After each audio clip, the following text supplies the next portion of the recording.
बाबा हमें केले रहे लब हो उड़ा दिल के कष्ट पगली जन गेली सब हो बाबा। हाँ पहले बाबा हमें केले रहे लब हो उड़ा दिल के कष्ट पगली जन गेली सब हो।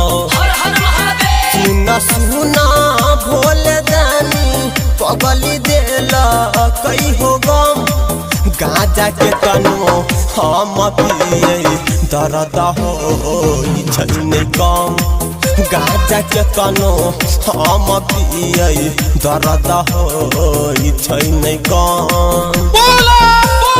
बाबा भूतनाथ की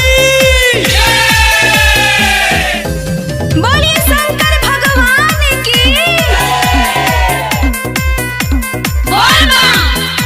हम मांगे छिए भीख बाबा दूर कर गम हो बड़का बीमारी छिए दिल के जखम हो।